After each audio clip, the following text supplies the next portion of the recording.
गोवर्धन पूजा कथा।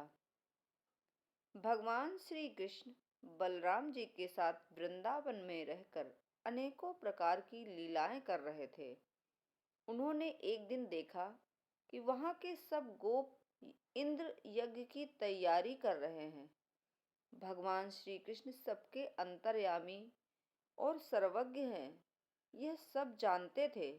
फिर भी विनयान्वित होकर उन्होंने नंद बाबा आदि बूढ़े बूढ़े गोपों से पूछा, पिताजी, आप लोगों के सामने यह कौन सा बड़ा भारी काम, कौन सा उत्सव आ पहुंचा है? इसका फल क्या है? पिताजी, आप मुझे यह अवश्य बतलाइए।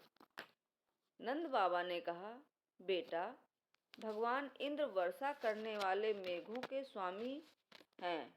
वह समस्त प्राणियों को तृप्त करने वाला एवं जीवन दान देने वाला जल बरसाते हैं।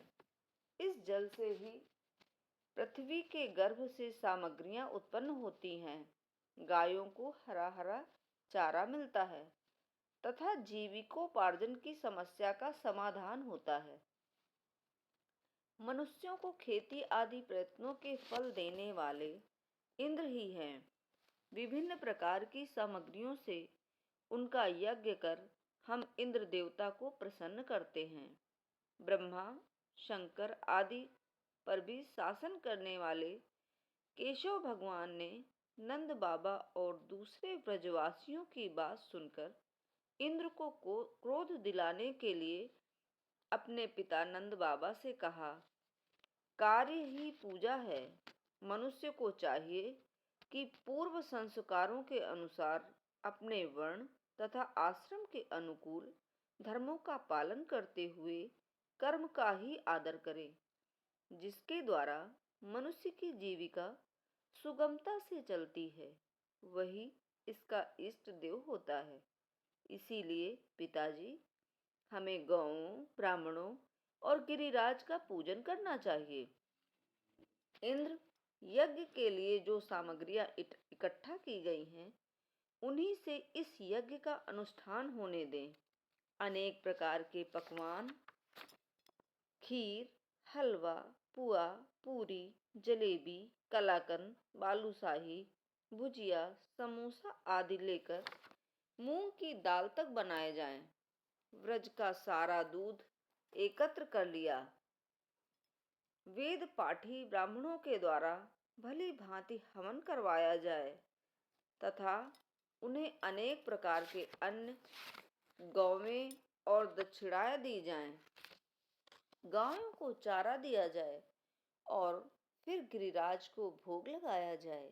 इसके बाद खूब प्रसाद खा पीकर सुंदर सुंदर वस्त्र पहनकर गहनों से सज सजा लिया जाए और चंदन लगाकर गौ, ब्राह्मण, अग्नि तथा गिरिराज गोवर्धन की प्रदक्षिणा की जाए। पिताजी, मेरी तो ऐसी ही सम्मति है। ऐसा यज्ञ गौ, ब्राह्मण और गिरिराज को तो प्रिय होगा ही, मुझे भी बहुत प्रिय है। नंद बाबा और ब्रजवासियों ने कहा कि बेटा, हमें इसमें कोई आपत्ति नहीं है, परंतु इंद्र नाराज हो गए तो फिर इंद्र के कोप के भाजन से तुम्हें हमारी रक्षा करनी होगी। जो कुछ भी हम भोग लगा देंगे वह सब कुछ खाना होगा। हमारी संपूर्ण अभिलाषाओं को जिस प्रकार इंद्र पूर्ण करते हैं, उसी प्रकार पूरा करना होगा। भगवान श्री कृष्ण ने नंद बाबा आदि की सभी बातों को मान लिया, क्योंकि कालात्मा भगवान की इच्छा थी कि इंद्र का घमंड चूर चूर कर दे। भगवान श्री कृष्ण ने जिस प्रकार यज्ञ करने को कहा था, वैसा ही यज्ञ उन्होंने प्रारंभ कर दिया। पहले ब्राह्मणों से स्वस्ति वाचन कराकर उसी सामग्री से गिरिराज और ब्राह्मणों को सादर भेंटें दी तथा गौओं को हरी हरी घास खिलाई। इसके बाद नंद बाबा आदि गोपों ने कौओं को आगे करके गिरिराज की प्रदक्षिणा की। ब्राह्मणों को आशीर्वाद प्राप्त कर वह और गोपियां भली भांति श्रृंगार करके और बैलों से जुती गाड़ियों पर सवार होकर भगवान श्री कृष्ण की लीलाओं का गान करती हुई गिरिराज की परिक्रमा करने लगी।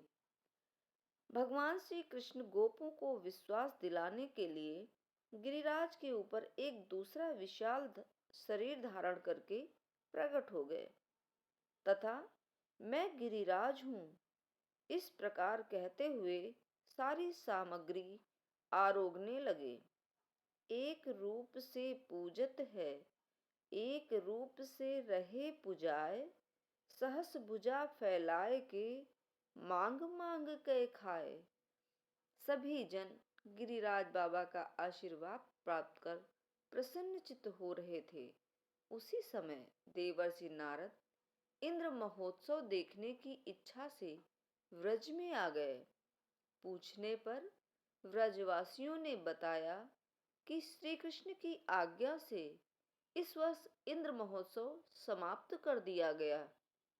उसके स्थान पर गोवर्धन पूजा की जा रही है। यह सुनते ही नारद उल्टे पांव इंद्रलोक गए तथा खिन्न मुख मुद्रा में बोले, हे राजन, तुम महलों में सुख की नींद की खुमारी ले रहे हो, उधर व्रजमंडल में तुम्हारी पूजा समाप्त करके गोवर्धन पर्वत की पूजा की जा रही है।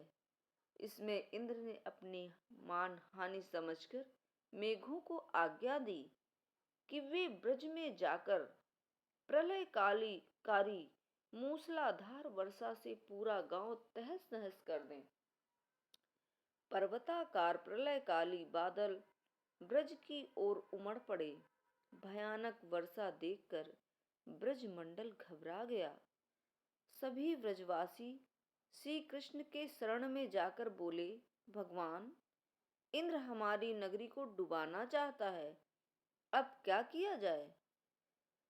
श्री कृष्ण ने सांत्वना देते हुए कहा कि तुम लोग गौओं सहित गोवर्धन की शरण में चलो, वही तुम्हारी रक्षा करेगा।